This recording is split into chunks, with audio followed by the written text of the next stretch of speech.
Hey everyone, welcome back to NV Gaming. Today we are taking a look at Memoir 44. It is technically a 2-player game, but if you check the back of the box, it says 8 players, but we're not going to lie to you. If you do 8 players, it's a team play game. This is a 2-player only game. This is designed by Richard Borg and produced by Days of Wonder. Vic is going to tell us how to play, and we'll be back with our thoughts and review. Hey everyone, I'm going to show you how to play Memoir 44. This is a 2-player only game, and in the game you are trying to secure these, or you're looking at the objective of your particular mission in this amazing book. There's a historical background and a setup for each map that you're playing, all articulated at the top of the page. And in this case, we're playing a very simple game with conditions of victory where you need 6 medals, which I will direct to you right over here. And to get the medals, you need to destroy 1 enemy unit on the board. So a unit is considered a group of soldiers or tanks, and that would secure you a medal. So in this case, we're told who gets how many cards. The allied player here that I'm showing on these card stands has 6, and the Axis player is going to get 4 cards to start the game. The cards that are in this game are going to drive the actions that you take. You'll notice that they have zones on the bottom of these 3, and these 3 here are more of a special action, which I'll get into in a moment. But these are dividing up the battlefield and telling you which area of the battlefield you can actually perform the actions in. So if you notice, there's a tiny dotted red line on each side of the board, dividing it up by 3, so you know which forces you're ultimately going to act on. So as an example, this player could choose this card, the Recon in Force, and do 1 unit in each section, an action of some sort. Now, if we're looking at this example, the allied player has a tank formation here, and the Axis player has a group of infantry.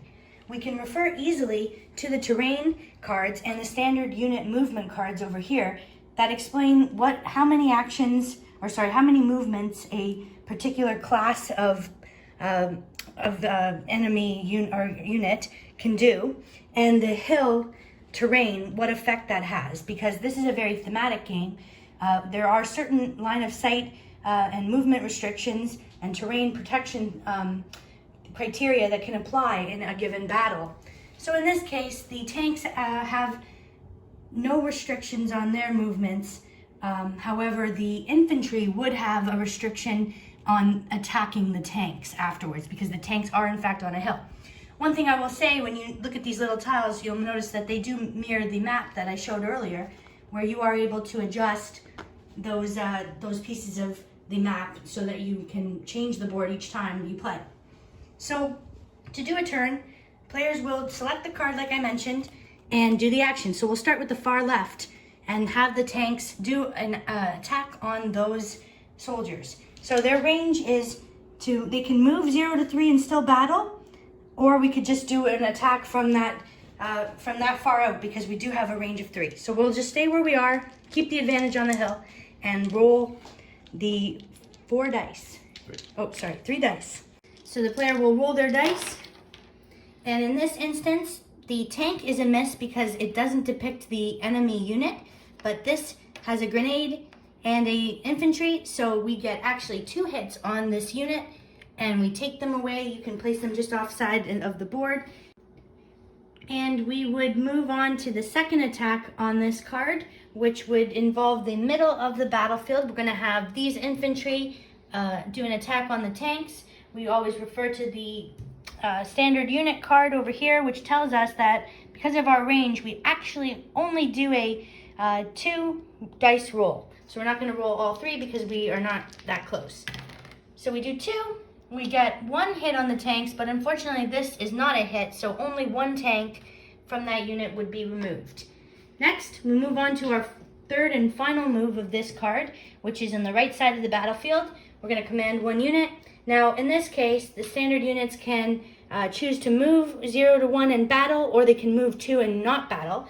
They don't have anybody to fight, so they will just move 2 so that they're ready to go for the next turn. And that's how 1 turn is played. The card that they used would be replaced, so you just discard it over here, get a new card each time, And I'll tell you about these special bonus cards. They don't have any particular place in the battle, so this one's cool because you can order 4 units of your choice, but there are a lot of different ones. The description's really written on the bottom, you can check it out, but they will allow you to take out artillery or use an airstrike on your opponent, which is really powerful, really great. Your opponent will then get a chance to make their moves, and that's how you play the game. Once each player gets the maximum amount of medals as per the conditions of victory, that can change depending on the map, then the winner is determined. All right, welcome back. Now on to our scores for Memoir 44. This classic 2-player World War II game gets an 8.5 for me. It is a great game. It is a war game that you wouldn't think it looks like how easy this is. When you think of a war game, you usually think a lot of chits, a lot of moving pieces, a lot of rules. It doesn't have a lot of rules. Easy to learn. If you like historic games, if you like war games, this is probably the number one thing on your list if you're not a heavy gamer, if you're not into those heavy, long war games. This is one where you're chucking dice. You are involved in tactics. It's not just rolling to see what happens. There is tactical movements, the opportunities you have to play your cards to lure your enemies into different things. And you can play both teams, big maps. I recommend it. It's a great 2-player game, a great historic war game. So that's my review. What do you think about this one, Vic? Very close, 8.2 for me. And I guess, this is just a really fun game. Who doesn't like playing with toy soldiers? Because that's a really neat component. Going back to a childhood with those pieces that you didn't even know what to do with, really. This gives you all the scenarios that you want. A great historic background in the book if you're into that sort of thing. They're tied to real battles that did actually happen, historic. So that's really fun, and great strategy in the cards that you play. It's not as simple as just drawing a card and doing what the card says. You have to actually, make a choice on which units you're going to command or when you're going to play a very powerful special action card. So that's a lot of fun altogether. A great 2-player game, and we have a lot of fun with it. Let us know in the comment section below what your favorite historic war game is. Like this video, and don't forget to subscribe if you haven't already. We'll see you next time. Bye.